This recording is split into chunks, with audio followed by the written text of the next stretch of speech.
Good evening, Razorback fans. Welcome to the one, the only Hawg Talk podcast, live from the Sterling Soap and Roasty Studios, and part of the Believe and Buzz Radio networks, where you can hear us on all podcast platforms, as well as Buzz 2 106.7 in Central Arkansas. So please like, rate, and review our podcast. All live shows are presented to you by Arkansas Brewing Company in downtown Ozark. I am Porter Hayes, and alongside me is Adam Hall. And we're also brought to you by betonline.ag.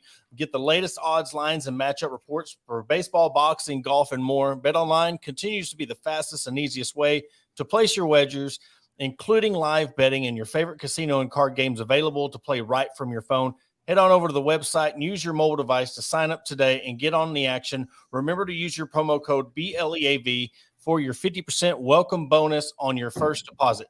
BetOnline, where the game starts. Adam, we finally had some sort of football in shape and form, closed off to the media and the public, but they had their first fall scrimmage of, I guess it's kind of crazy to say fall camp when it's 100 degrees outside, but we got football finally coming. High school scrimmages start this week. I know Ozark plays on Monday. A lot of the high schools on Monday. Junior high plays on Tuesday. So this is what we've been waiting for, something. I mean, I'd find a peewee game if it was tonight, give you something to watch. But from what we gathered, again, notes and some things good and bad, it's kind of hard when you break down a fall camp or a fall scrimmage when it's closed off to media, but coming from what Coach Pittman and others said afterwards, it seemed like pretty basic. What would you would expect from a first scrimmage or live scrimmage with refs? Yeah, he came out and said, he hasn't normally brought in an SEC officiating crew like that, but he wanted them to call it as close as possible, which I think is good. It gets you a feel of where your team's at. Also, they were doing live punt returns, live kick returns, to try to see who's going to be that guy or guys for him, which he said he hadn't done in the past. So changing some things up, but I think it's good rather than kind of going into week one not being for certain who's going to be in those positions. Well, and that's something that, we talk about the offense and the defense, and special teams is just as important as any of them. And that's something I don't know we've heard anything about. And so maybe that's kind of a telltale sign of, him actually emphasizing on the special teams more. I know Scott Fountain has taken some kind of ups and downs when it comes to special teams. I was really surprised. We're talking about special teams. I didn't see Cam Little's name on the what's the kicker's the award for the kicker? I know what you're talking. Yeah, the watch list though. The Groza, yeah. He wasn't even on the watch list, and that was very surprising because he was either 92 or 96% last year. One or the other. Leg. I mean, he kicked a 60-yarder in practice the other day. I know it's practice, but even in the scrimmage, live scrimmage, I mean, he kicked a 58-yarder and I think a 52-yarder. So that right there, he's got the leg. Yeah. Even the one that went 68 yards, which I know it's coach talk, but Pittman said it probably could have gone 68, just the distance that it had on it. Yeah, and that's what's going to be a big key. Now, I don't know how much he's going to be doing because I don't know how much of the punting, the kicking, and kickoff. So, that's yet to be seen. So maybe that's another part of it is the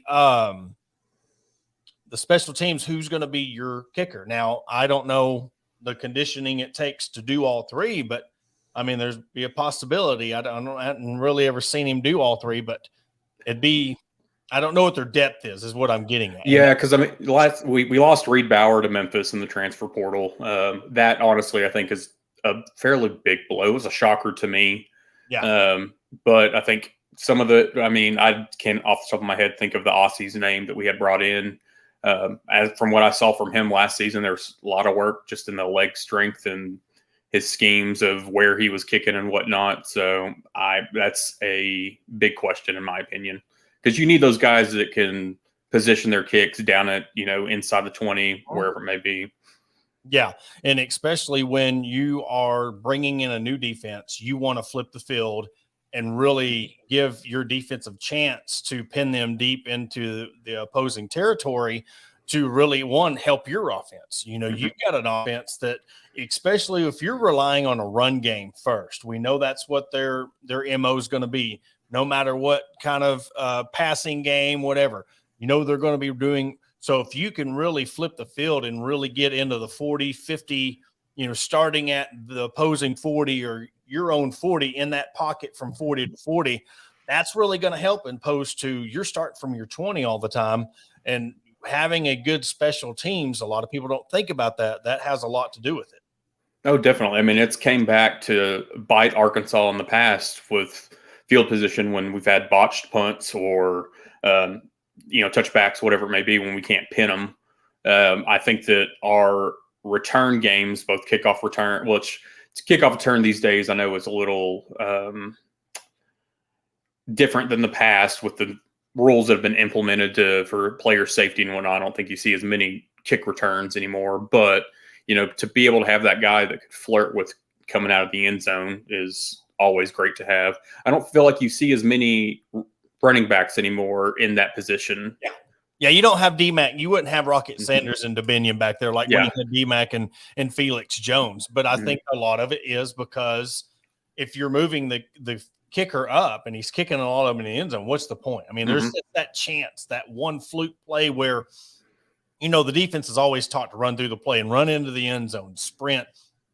I just think of that one fluke play where that defender just kind of shoulder checks him, and ends up throwing him, causing an injury. And that would, you talking about blows, to your team.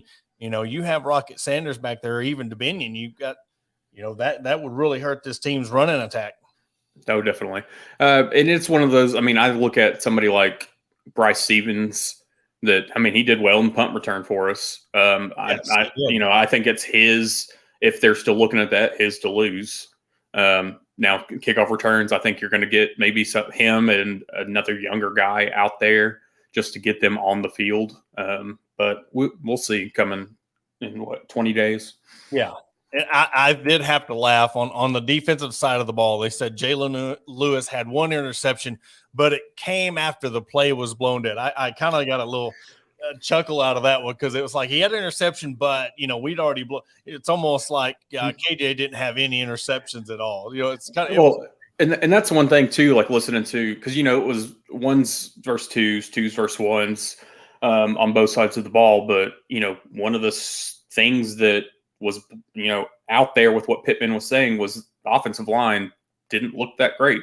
Oh. The defensive line did look great, or at least good compared to he said the defense as a whole, besides some penalties in the secondary, was very promising. But I think offensive line, you hope it's not going to be, but from the looks of yesterday, it may be a struggle.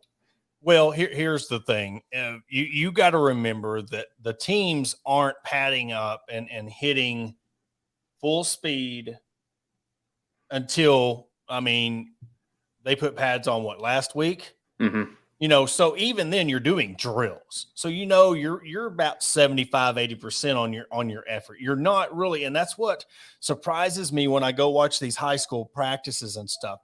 They're in pads but no pants, and they're rarely working on tackling and hitting. And so you get into this game setting, you're going to have offensive woes because now you're at game speed. This is your first time game speed, first time hitting, first time really, I wouldn't say they don't pay attention, but this is the first time where you're really in a game setting. So you're going to have that, okay, it's that streak of where, all right, it's time to play. And then you progress from there. You can't expect offensive line, because you know how it is. When you're in drills, you're just like, okay, blow the whistle. It's kind of scripted, and we're going to run through these plays. You jump up and then jog. Now it's go time. And I expect that because you don't do it as much as you used to. Used to, it was all summer camp. You're padded up. You're hitting. You're even hitting the quarterbacks. Now you're protecting your quarterbacks. And so I think I guess they're having two more scrimmages, or just one more. I think one more. One more scrimmage. Yeah. So, in that's where you want to see the progression, because now it's like, okay, it's go time. You're fully padded up. You know what to expect when somebody hits you, or your cadences and stuff of, we need to get this rolling, because you can't afford, even against Western Carolina, to then you need to start working on things, because if you're starting at 20% Western Carolina, by your third game, you got BYU and then LSU. So there's no time to waste when it comes to your progression and in those things that need to get fixed. So how do you look at, say, 10, 15 years ago? Do you think that them not going full pads, full hitting, full contact until later hurts? Because I know a lot of it's they're wanting to stop injuries happening in camp. But, do you hurt yourself when it comes to actually your tackling and you're, just getting used to that physicality? Yeah, because I mean, and it's not no more so the physicality, is it the muscle memory memory of hitting low, pads up, and especially today where a lot of people want to hit high. They want that knockout punch. They want that truck mentality. But I've said this for years. I mean, they need to change the way the equipment and the pads. I hear a lot of this. Well, it's about the safety. Well, I honestly think a punt return's more dangerous than a kickoff return. You're looking at the blindside blocks and stuff and I know they're taking that kind of out of the game, but if you're going to take one of the two out, what do you want? Both teams running full speed where you're blocking at 20, or you got a punt return. There's more danger when it comes to a punt return to me than a kick return. Oh, I agree with that. Because, who was it? I forget the Arkansas player against Vanderbilt around 2010 or 2011. In Vanderbilt, Vanderbilt player was catching the punt, and the Arkansas defender or player just trucked him. Yeah. And I think got ejected from the game. Mm-hmm.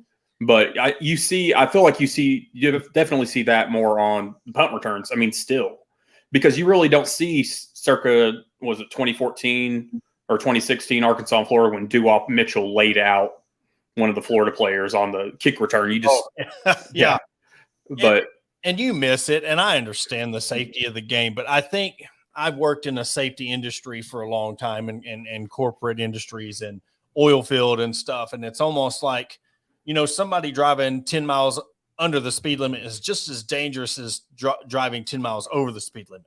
If you're being too cautious, sometimes that could hurt you just as much as not being as cautious. And because I've seen it happen in both senses, but it's like almost like you need to have that, because look, in reality, you're lining up against Bama. Do you not think they're trying to take your head off? It's almost like you need that, because that's what's going to happen to you in a game.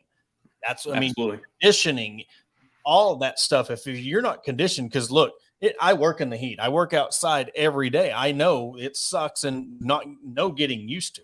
Mm-hmm. But somebody who's out there, and if you're in the heat in those elements with pads, and it gets a little bit easier and you get adjusted to it, opposed to you're not used to wearing full pads but 2 weeks, and then you throw adrenaline on top of that. You throw game day setting on top of, you're playing on a field that's probably breaking 110 on the turf or 130 on the turf. Your hydration and stuff the night before and your nutrition comes into play. But I think there's a lot of stuff. So, I know that was a long answer, but I think they need to spend more time on that, because it's just, I feel like sometimes they're being too safe and too cautious, and that's what causes these injuries and these, things of that nature, because one, equipment. I think that it's too small. There's no knee pads. There's nothing. Yeah, that's been one thing I've noticed. Just like year by year, the shoulder pads get smaller, and then the non-existent thigh pads, knee pads. Everything's just gone. If you look at 80s, 90s, 2000s, 2010s compared to now, oh yeah, it's ridiculous. And I understand, the quarterbacks need to throw and the mobility and stuff, but it's just hard to. And even the shoes, you look at, when Arkansas had that run of where they were having foot injuries every year, and was that the grass? Was it the shoes? You never knew the turf, there was just seemed to be a lot of foot injuries that was going on. And now we're kind of seeing what appears, and I say that heavily, appears to be a season-ending injury for Sam Mbake. And look, I'll break it down like this. We only reported it and we only said it because he himself posted it on his IG story, and then Hogs Media on Instagram is where I seen it, shared it. So therefore, I know there's a lot of people that, well, let's wait till the school releases. I don't know if we're going to see it for another week. So, I mean, if you want to wait a week on that, but it's one of them things like we at Hog Talk, when it comes to injuries, if I would not have seen him post that, I would have never shared it, posted, or liked it or nothing, because I want to see a source. But when you're seeing it from the horse's mouth, I mean, that's kind of, and then there was a picture that got deleted, or I don't, like I said, I'm an old head. I don't know exactly how Instagram stories work, but apparently the other day he put one up that had expired and it had him on a table with 2024. So I seen the picture, but didn't save it. So that's where I got the 2024 news. And there was a lot of confusion around it. So we got information from his Instagram story, and that's why we posted what we did. Yeah. And I mean, afterward, like what I had saw was what you had sent me, and then what I saw on Hawg Media about it just being a lengthy injury, or no timetable, whatever the case may be. But like I said, from the horse's mouth, I mean, him up on the training table with 2024 on there, you can't really get any more clear than that. And he may have very well been told to delete it, or it expired. Who knows? That's what I was told. It had expired. Mm-hmm. So therefore, that's why, it wasn't seen. And I understand when it comes to injuries and stuff like that, people having questions and stuff or concerns. But I just, for our integrity, I know that I would ever, when it comes to sharing and stuff like that, especially as when it comes to somebody's injury, I would never share that unless I knew for sure, or it was reported by the U of A. I just think the timing of fall camp and scrimmage, and I guarantee you somebody has talked to Sam about, hey man, and I'm sure there's going to be a meeting, if not already, about, guys, look, you can't be taking snaps or Instagram pictures and talking, because it's going to go out there and it's fair game. So it is. I mean, and that's why, after he brought up Mbake's injury, I mean, he also talked about Nathan Bax. We don't know really anything about that because he was pulled during the scrimmage. I know that he's kept a couple few guys out, but made it kind of seem like that no big deal. They'll be ready to go. If it was a real game scenario, they would have been in there. So I'm not too, you just hope to get through fall camp without somebody having a significant injury, and it never seems to fail that we cannot get through a single camp without something like this happening. Yeah. And going back to the last, question, I mean, that happened back when they used to do pads full time and all that. Now, I mean, injuries happen. It's a physical game. And especially when you're dealing with Division I athletes, stronger and faster, and, they're hitting you a lot harder than they used to. And so but you also read between the lines because you kind of follow trails, it'd be like, say Coach Pittman said Pupal was held out of practice, and we don't know, it was just precautionary. But yet if we go to friends and families socials and they got something posted, I mean, you kind of read between the lines, but still yet I don't know exactly what type of injury it was. And that's when I stopped that point of it. We know that he's had an apparent injury, and it appears that he's out till 2024. But it doesn't matter if it's an arm, leg, head, shoulders, or whatever. The fact that remains is it appears that we've lost already a receiver out one that, from everything coming out of camp and from the media, that had been really turning heads. So the weakest or the one that we had questions about, now we have more questions. Who's going to step up? Does that open up for somebody like, Isaac to really step up? Zatania, these guys that really thought they were getting 20% of the reps. Now they're going to get 30 and 40. So it all plays itself out in the end. You've got to have that next man up mentality. You've got to be ready to go, because you never know what's going to happen, whether it's before the season, in the middle of a game, in a practice, outside of football altogether. I mean, like we saw with Quincy. So you never know when something like that's going to come. So you just have to have your team prepared. And as players, you have to stay prepared. Yeah. And from what clips we've seen on Twitter and stuff, and behind the scenes from Hogs Plus, it looked like the running game doing really good. I know that they'd said things about the offensive line again with the penalties, and I know that kind of mess with the flow of the game. But when you have all three of your running backs and your quarterback doing things, I noticed in the run game they kind of held KJ, which is good. I hope they kind of would try to run him in the next scrimmage because again, he needs to be touched. He needs to be kind of just jolted a little bit to, because when you get in a game, sometimes you might forget, no matter how much of a team captain you are, you run around, oh, he's not going to hit me because I'm a quarterback. And then all of a sudden you're like, oh, this is a real game. Then fumble. Yep. You're not used to getting jostled from behind or hit from the side, and you get blindside hit. Well, that fumble. It's just that's what the biggest thing is: turnovers. And a team like this that has something to prove this year has to get more wins.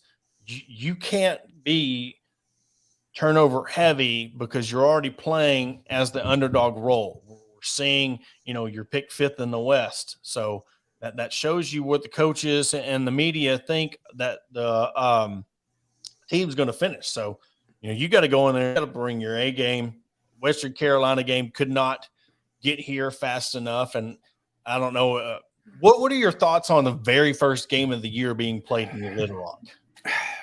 I'm always on the fence about this Little Rock game. I go back to what Brett Bielema said when he was here, that the Little Rock game is still a road game because they have to travel to there.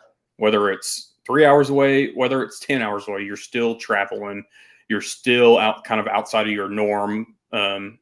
So I kind of like the idea of doing the every other year. But then I know the NCAA came in, or SEC came in and said that we couldn't do the, spring game there.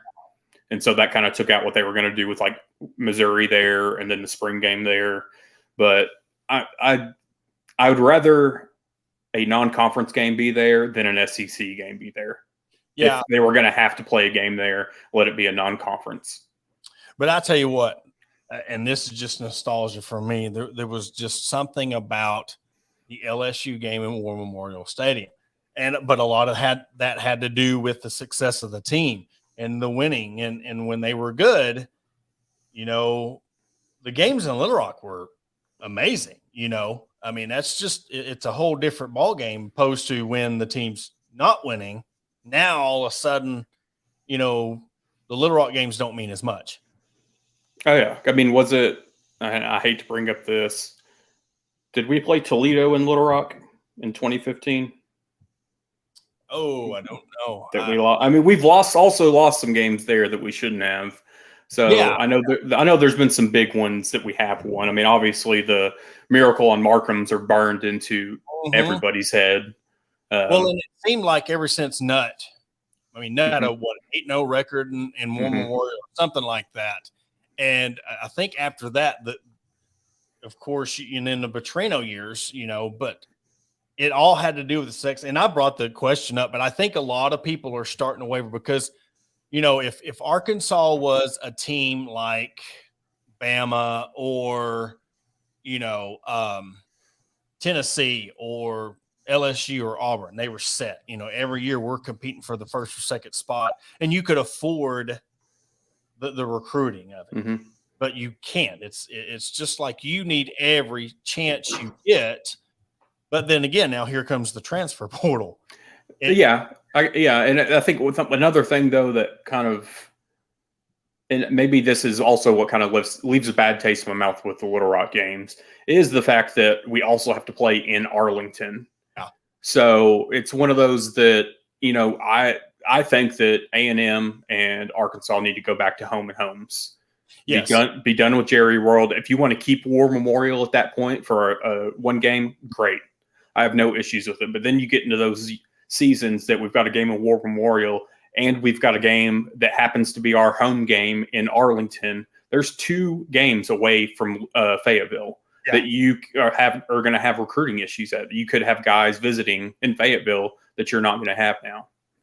Well, and then you look at that stretch, of the away. It'd be nice to have the Texas A&M game home, because when you're looking at this year specifically, you don't know how, again, you might get Texas A&M away. But if you think about it, if you played Western Carolina and Little Rock, and you had Kent State, BYU, LSU, and A&M at home, if that's how that played out, then you go on that stretch of Oxford, Tuscaloosa. Then you're back in Fayetteville, Gainesville, Fayetteville. Mm-hmm. So it would just set it up better if you had it away, because it's just when you go to Baton Rouge, Arlington, Oxford, then Tuscaloosa. Yeah. That's tough. And I know we say it every year, but geez Louise. Well, and it's just those seasons that's happened, that, bad draw, whatever, that you end up with only 4 of your 12 games in Fayetteville. To me, that's a disservice to the team when you're, dealing with the Arlington and then War Memorial. So, I mean, I just look at it, take whatever advantage you can get. If they wanted to do the Arkansas State thing more than 1 year and it always be in Little Rock, go for it. Yeah. But I think if the NCAA would ever allow it and they allowed those scrimmages between the two teams, I think that would be an option, because one thing we're not even mentioning is the fans. The donors, they're putting the bar up, they're adding facilities, and they're asking more and more money. So like this year, you're asking people for season tickets and to renew and be in the Razorback Foundation, and thousands and sometimes millions of dollars. But you look at what you're getting Kent State, BYU, Mississippi State, Auburn, Florida International, and Missouri. So, I mean, just looking from a fan standpoint, do you think that's a fair deal? I mean, you're looking at the money, because if money means everything when it comes to the football program, and, we're trying to generate revenue and we're trying to be the top dog, but you got to look at the consumer. And when you're the consumer and hey, we want your $25,000 to, or your $50,000 for the Razorback Foundation, we're going to give you Western Carolina, Kent State. Oh no, that's extra. Then that's extra. So and then now you're throwing on too that there's like no more paid parking, or there's no more free parking anywhere for games. So, I mean, the prices just keep piling. I just think that, especially for the season ticket holders, I mean, fans in general, it's not just for season ticket holders, but they deserve all their money's worth. Exactly. When it comes to all the amenities, because I mean, I think I saw that somebody was wanting their tickets printed out, and it was like an additional, because everything is digital now, but it was an additional like $100 to have the ticket office print off their tickets. Oh my gosh. And, it's just, let's nickel and dime them every which way possible. Can we start calling the Arkansas Razorback a Legionnaire? I mean, should that be a new sponsor? Because you look at, it's happening in other teams, venues, concerts, live events. I mean, they're going away from tickets. I get it. But at the same time, it's kind of like, where do you draw the line at? I mean, are you going to start charging people to go to the bathroom? Probably. I mean, it's getting, but that's where we're headed, and it keeps heading that way, because it's like, it's going to be another point where finally the fans are going to be like, hey, look, we can watch these games on Hogs Plus or ESPN Plus or CBS Sports. We'll just pay the extra $9 a month to watch this game this week, and then we'll cancel our subscription. Mm-hmm. What the costs of, say, ESPN Plus or the added networks, and I kind of look at it like, but how much would go into all these games cost you? Yeah, and especially when you can cancel the service after the season. Mm-hmm. So I think that's something that we heard him talk about for a long while. But I mean, it's going to have to take a true large hit of fans not going to games for any of that to change. You'd have to bring Chad Morris back. Exactly. I mean, seriously, because that's what did. When you look in the stands, and then you have more people at your spring games and high school games than you did. And I'm not saying Arkansas is like a Notre Dame or Ohio State, but they're big enough to where there should be no reason to have under 50,000 at your games. Mm-hmm. Weather permitting. I'm saying weather permitting. There should be no reason why you shouldn't have under 60,000 at your games. Because the fans, I mean, you're getting these home games. You should be on a good product. But again, we know what winning does. Look at the basketball program, the baseball program and they're, on waiting lists to get in. And so, but we're going to take a quick break. We're going to continue the conversation after the break, and then we're going to touch on some women's basketball, European tour, soccer and volleyball is getting started, and we're going to announce our schedule coming up for this week. We'll catch you right after the break. Attention DIYers and home improvement enthusiasts. Are you searching for the right tools and the supplies to tackle your next project? Look no further than Mentor's Hardware Store. With locations in Ozark, Alma, and Clarksville, our vast selection of hardware and building materials is sure to have everything you need. Whether you're fixing a leaky faucet or building a new deck, plus our knowledgeable staff is always on hand to offer expert advice and guidance. And with our competitive prices and convenient online ordering, Mentor's Hardware Store is your one-stop shop for all your DIY needs. Visit us today and let's build something amazing together.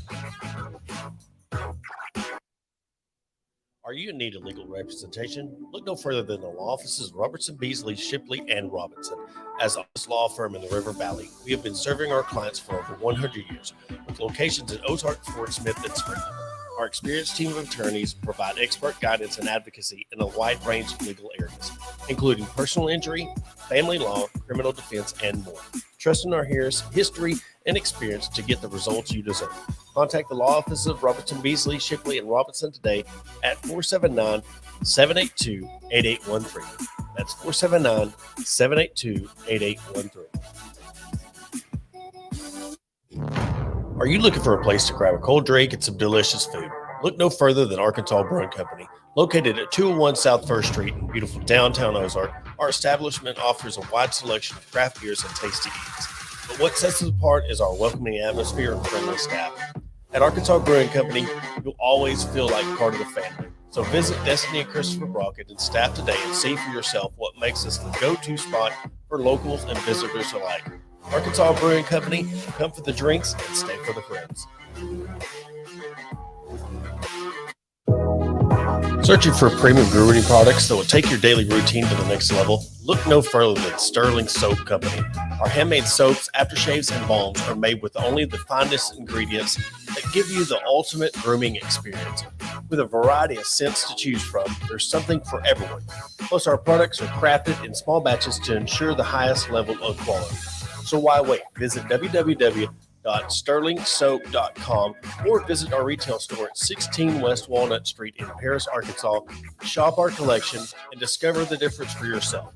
Upgrade your grooming routine with Sterling Soap Company. And welcome back to the Hawg Talk podcast. And Arkansas women's basketball team went 3-0 in Europe, doing a European tour in Greece, Croatia, and they had a very fun first game where they won by 100 points. And I know there was a big uproar about, the competition and stuff, but man, with how this team is laid out and the expectations on this team, and I say that as somebody who's covered the team for this is my 5th year going into it. The expectations for this team is at its highest. The expectations for Coach Neighbors is at its highest. So if you have the chance, it doesn't matter who you're playing. This is per NCAA rules. The men did it last year. Women team doing it this year. You get 10 extra practices included in this. You only lost really one player, Aaron Barnum. You got one back in Sasha Goforth. Then you brought in Talia Scott from Florida. And then my biggest surprise, Jenna Lawrence from Farmington, in-state kid. And I'm telling you, you put a little bit more blonde in Jenna's hair. Her and Sailor Poffenbarger look exactly the same. They shoot exactly the same, play defensive the same. And being able to watch Sasha and Jenna and Sailor go at it defensively, and then you throw in there Miriam, her knee is 100%. I mean, you could just see a big difference in her, how she's running up and down the court. Jersey Wolfenbarger, another one. We're going to see a totally different team that now they're pressing it and being able to watch them implement this. I say all that to say this is when you're implementing a lot of new people, it doesn't seem like there's new people on the roster, but you're bringing in some new people. Carly Keats is another one. And you're implementing a new press that Mike Neighbors has never done. You need everything you can get because LSU's not slowing down. Ole Miss ain't slowing down. South Carolina's not slowing down. I mean, the SEC is getting deeper and deeper. So you need all the practice you can get because the road's not getting any easier and that seat's not getting any colder.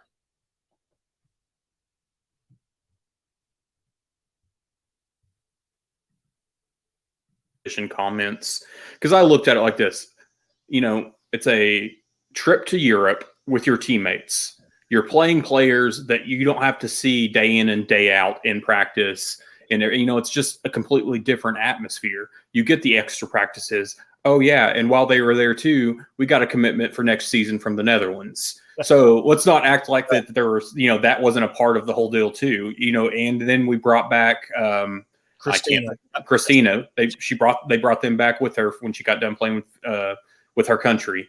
So, it's there was more to this than just going and playing 3 little old games, especially if Mike Neighbors is getting into international waters, if you will, of going and getting these players. Yeah, I seen Phoenix. Her mother is considered the Adele of the Netherlands. Nice. Big time star over there, but her dad is a basketball star, and you could just see her and you see a basketball player. She's 5'9". And I tried to look at rankings. I don't know how, since she is an international player, how they do that sort of ranking. So I do apologize for those who've asked if she's a 4-star, 5-star. I can't confirm because there's no rankings when it comes to her because she is an international player. I'll have to get with somebody on where to look because this is we're new territory for Mike Neighbors, getting these international players.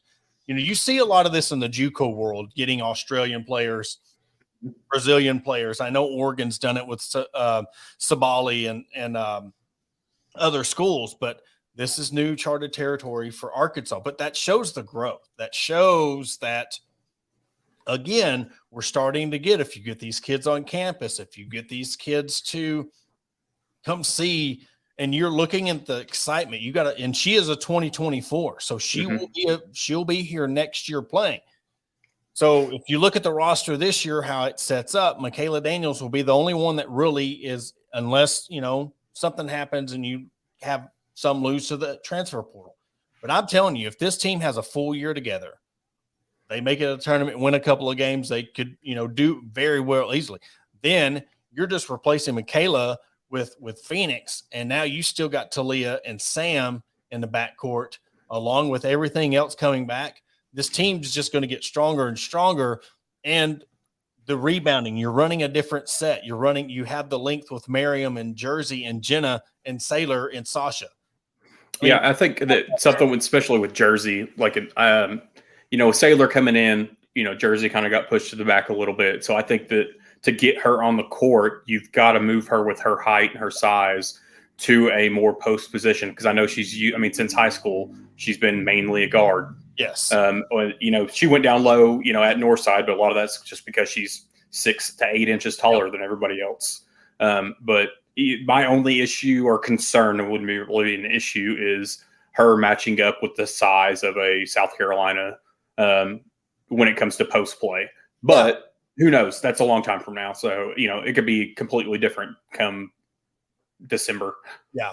But you look at the reality of it. I mean, she would be your 3rd or 4th option when it come to that type. Not saying 3rd or 4th option. She's improved big time on her down low. I mean, every time I've been to practice, her and Miriam's down low, banging and battling and working on their inside game. The bigs are still going to shoot threes. That's just part of Mike Neighbors' process. So if you think they're going to eliminate the 3-point play, it's not happening. But you have more options of scorers. You don't just have where you're living dying by the 3, because with Talia and Carly and then Sam, Mac too. Mac's more, she's in her 5th year. She's more of a, spot up. You don't want to drive as much because you're just getting that much wear and tear on that body. But you have your youngins in there that want to drive to the basket. They're not afraid of that contact. And Carly Keats, I keep talking about her and Jenna. And I was talking to Kylie, the SID at Arkansas, and I've talked to Coach Neighbors. If you want to describe Keats, you think of Tolfrey and Ramirez. If they had that is exactly, when I watch her play, what you're getting. And I'm excited to see Christina because they're saying she's just as good as Keys. Mm-hmm. You just have that guard play, and then you have your bigs, you're running a press. But they've got 2-3 deep at every position. Yeah. Look, I think bringing back Sasha too, for a heart and soul of the team, that is huge. No matter what she does on the court, I mean, she is one of those players that you can tell means something to every single person, player-wise, coaching-wise. She just makes everybody around her better.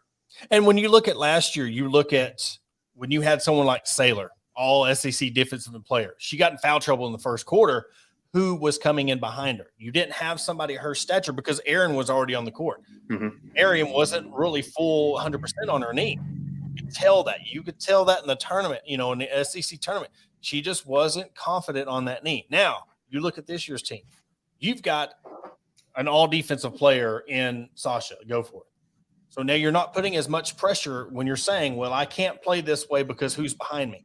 Now you can bring in Saylor. Hey, you've got 2 fouls, sometime depending on the matchup, 3 or 4 halftime. Go in there and play physical because you got Sasha coming in behind you. If that kind of fails, well, now you got Miriam to come in behind her, and then Jenna. You've got Jersey. You have 4 options there at that position where you can interchange them, and you're going to see a lot of difference. And I know he's got a lot to prove. I know this team's got a lot to prove, but what I'm seeing from this team of past years is it's going to be a more physical, and it's going to be fun to watch this team do a press. Oh yeah. I mean, and that's one thing that I've not been shy about it. And, Mike Neighbors has been on my hot seat. It's just one of those, you want to make the tournament, you got to get out of the first round. Yeah. And it's just there wasn't those steady increases. And so I think it's just it always just felt like that the team was reverting back or just never taking that step forward. So I'm hoping this year, changing up the defense, running presses, a different just look altogether, that he knows that, it's put up or shut up time. Well, and it's almost like that's the motto for this whole university and those kind of sports is, all right, no excuses. Your softball team's set, program's set as a program. Mm-hmm. Your basketball team, there should be no reason why you don't win a tournament game. Your football team, you're saying you've got this depth and you've got your whole backfield back. Yes, you have wide receiver issues, but you have enough to where you should win. You should be progressing. And I really want to compare the women's basketball team and the softball team is when we're talking about getting to that next level, there has to be hard decisions that need to be made. Mm-hmm. And you look at the decision, coaching change, softball. You look at Aaron Barnum going to Mississippi State. Look at those differences and how much those 2 people meant to those teams. I don't know if a year or 2 ago that would have happened. I don't know if they would have been able to make that cut time. And this is a very kind of sensitive subject to talk to because being a part of the programs for 5 years, I've seen these programs grow. But it's when it comes to reality of where you want to go. Sometimes you got to make those tough decisions. And for those coaches to make those tough decisions and really be like, okay, this is what needs to be done. And they do those things. You see, you had a player exit and you've seen that a coach exit. Doesn't mean that these people are not great people. It's just sometimes, especially when you've got coaches and players to kind of come back and fill that slot, you really got to ask yourself, who would you rather have in that position, Sasha or Aaron? And who would you rather have in that other spot, DJ or Yo? I mean, it sucks to be talking about it, and it kind of pains me to say those things, but in the end, do we want to get to Oklahoma City and do we want to get out of the first round of the tournament, or do we want to keep on keeping certain types of players and knowing where we want to get? You've got to make those changes. You got to. Absolutely. And it's one of those things that I think Muss has probably done one of the best jobs when it comes to that with players leaving. We don't necessarily know it, but behind the scenes, he's having that conversation with, the players that end up, Darian Ford. I hated to see Darian Ford leave, but, who knows how that conversation actually went, but you could probably kind of tell that Darian Ford maybe just didn't fit or have a spot, nothing knocking him whatsoever, but if he wanted playing time, he was going to have to move on. Yeah. And sometimes it works out better. Sometimes it doesn't. I mean, we saw KK Robinson, I always wish them the best. I just wish these guys wouldn't go to SEC schools. But I know it happens. But, KK, it didn't pan out in Texas A&M, and now he's in Little Rock. Yeah. Connor went to Oral Roberts where, it worked out for him. Now we'll see what he does at Mizzou. But, yeah. But, I hope Darian Ford just, blows the roof off the place. It's just that tough conversation that, it's hard on the players, too, to have that conversation and then decide, do I stay or do I go? Well, and then you're looking at the teammate aspect of these dudes are your brothers and like the brotherhood, but yet you still have to realize, man, I know I'm better than them, or I'm trying to hang with them. I'm trying to take their spot, but yet be their brother at the same time. I mean, that's got to be tough. We're talking about all this mental health awareness and stuff, and that just, you can't help but not. We're human. Mm-hmm. We are. So much time. It's like a coworker that, you don't like, but you got to get along with them and make your job better. Yeah. And I mean, we heard after the basketball season last year, I mean, there was talk on Devo just being completely mentally exhausted, and some of the talk on if he was going to come back or not. And a lot of that had to do with that mental exhaustion. So you never know, how it's going to play in. But, there's obviously a lot more than behind the scenes than we get privy to when it comes to these players coming and going. And I think that's none of our damn business. Yeah. And that's the thing. I think it's almost like, look, if they choose to go, hey, man, wish you nothing but the best, because, you praised them when they were here. Yeah. You know what? It's almost like in the back of your mind, it sucks. You want to rent, but sometimes you just need to keep it to yourself opposed to lashing out, because you don't know what they're going through. You don't know what these players go through. Mm-hmm. Well, I mean, we saw it, just most recently with Zach Morris going to TCU. Yeah. I mean, it's one of those things that fans loved him. And then against TCU, they were just throwing him under the bus left and right. Mm-hmm. And then he enters Portal, then he ends up at TCU, and it's just, the sky is falling when it comes to him, the lashing out, the comment, the tweets, the this and that. And I'm just kind of like, just let it go. Yeah. I mean, he's not on the team before. Just let it go. I just wonder how much of an impact that has on, and I would love, I've talked about this truth serum for about a month now on different topics, but I would really love to hold some of these recruits feet to the fire or give them some truth serum and be like, hey, how much of this negative stuff you see on social media affects you not going to a school? Or, you're an incoming freshman, or you're somebody looking to come to Arkansas and you're friends with a player who's went to a portal. How much of that negative comments affect you now, maybe putting them in your top 3 or choosing that school? I would love to know the numbers on that, because all in all, that, and I'm not saying it affects everybody, but that's got to be in the back of somebody's mind. That's been a decision of why they haven't come. And I'm not just saying Arkansas. It happens everywhere. Fan base does it. But I know there's been some players that have been like, I'm not going there, because if this is how they treat you after you leave, why would I want to go give all my sweat and tears for you to cheer for me? Because as soon as I want to go play somewhere else, you're just going to be right there bashing me. I mean, I almost cringe at times because, in our group Hawg Sports, I mean, there's not a whole lot of parents, but there are players' parents that are in that group. There are recruits' parents that are in that group. And I just wonder what they see, and I'm sure a lot of them just have to bite their tongue or not chime in on the keyboard, whatever it may be. And I'm sure that's one of the toughest things, to not, be mama bear, papa bear, and take up for their kid that's getting bashed. And I know, and I hate saying it comes with the territory, because it shouldn't. Yeah. Especially when we're talking about 18-year-old kids. Yeah. And that's the sad thing. And I there for a little bit, I was like, they're getting paid now.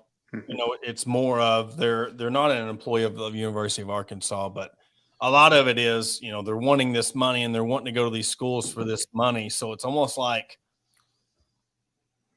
some of it's tough. It's tough. It's a gray area of who is it warranted? Is it, hey, look, you signed up for, the NIL, you signed up for all this money, you signed up, at what point and also what we're looking at when we say kids compared to men. I mean, what's the 18-year-old freshman or a 24-year-old senior? I mean, it is tough to really sit there and be like, well, don't talk to the kids that way. But mine's more of just because they've chosen to do better in their life, don't bash them for their choice in their life. Because one, you're not paying their NIL fees. You're not paying their weekend spot on this radio station or going to wash these cars or whatever, So you have no say in it, is what I'm getting at. Yeah. Well, I mean, how much does it wear on a player to, essentially give their all day in, day out? I'll use Darian at Ford as an example, to then sit on the bench or come in for 2 or 3 minutes at the end of the half or end of the game for cleanup. I mean, he wants to go somewhere that he can play. So let him go. I mean, it's just one of those things that there should be no ill will towards these players.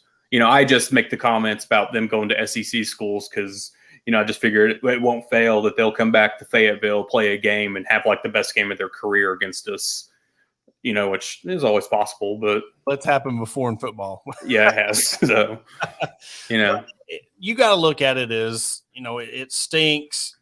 And what I'm saying is you have the right to be a fan. You have a right to be upset and flustered about, of course you don't want to see somebody go to a rival or, like somebody goes from one rival to another rival school, that's always but there's a point to where you think it or say it. Sometimes just think it, or just say you're frustrated, man, that really stinks that he went, or that sucks, or hey, that effing sucks that he went to this school, But when you start making it personal or going after that person personally, I think that's where the line is. Oh yeah. And I mean, it's one of those things that I hated to see Catalan go to Texas of all places, but he's from there. So it's one of those, like, I can't knock the guy for going back. So I hate to see it because as much as he gave to Arkansas, but it's one of those, you hope he has a great year. You hope that he finally gets to the NFL. But we'll see if the injury bug, doesn't get to him like it has in the past. Yeah, definitely. And that it's weird. It's like, again, with Catalan still, he was the captain of our team. I'm looking at the football program before he got here and where it was. And we thought, as a freshman, he was going to come in and be that trendsetter. He was going to be that guy that was going to take the defense to the next level. He gets injured. You're like, okay. And then he gets injured and you're like, okay, he's going to the draft, but then he goes to Texas. It's again, one of those things where, man, it really sucks. And you're just like, oh, but again, there's nothing we can do about it. We can talk blue in the face. It's not going to make him okay. It's like breaking up with your ex and you're sitting there yelling bad things at her because you think she's a piece of trash. Well, I mean, you didn't think she was a piece of trash 5 minutes ago when y'all were, out on a date. It's how those things go. Yeah. And I mean, back to, you brought up the NIL and it kind of sparked something that, I saw that Missouri, the state, passed a new law, rule, whatever, regards to NILs, that in-state players will be able to get NIL deals, make NIL deals while they're still in high school after they sign their financial agreement with the school. So, which means that they'll have an 8 to 9 month jump on other programs at Mizzou when it comes to NILs. And I think a lot of it, say you strike this NIL deal with Fletcher Honda or who, just name one out there. If that contract's for a year and you don't ride out that contract for a year, you leave for 6 months or go to another school. I think either you pay it back or you don't get paid. Yeah. Because I don't know the full breakdown of how all those work. I see the different funds and their names, like Arkansas, the one Razorback or whatever it is. But I don't know how that all breaks down into individual businesses versus like a big NIL group that each school has also. I mean, it's just, back in the day, you just, took duffel bags or McDonald's bags full of money. Yeah. And gave them to them.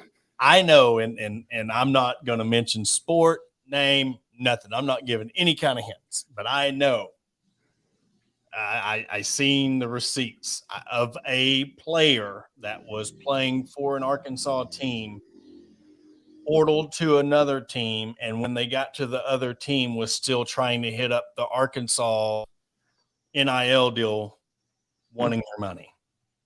I mean, it was just like when I seen that I was like, are you kidding me? So it's like, okay, you want to go from this school to this school, and then you get to school B, you're asking school A's NIL deal, hey, do I still get my check? And I'm just like, holy moly. But that's where some of this goes and what we're talking about.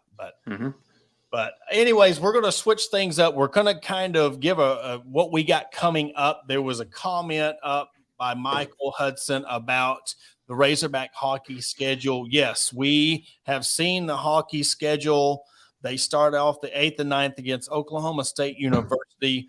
At the end of the month, closer to season, we're going to have Keller Sims, the head coach of the hockey club, on with us to preview the season. I remember we had him back on in 2020 when really the team really started taking off. And so it's always nice when we get to chop it up and talk to Keller Sims of the hockey team. This week, again, with sports getting jam-packed, we're going to be jam-packed with shows and content.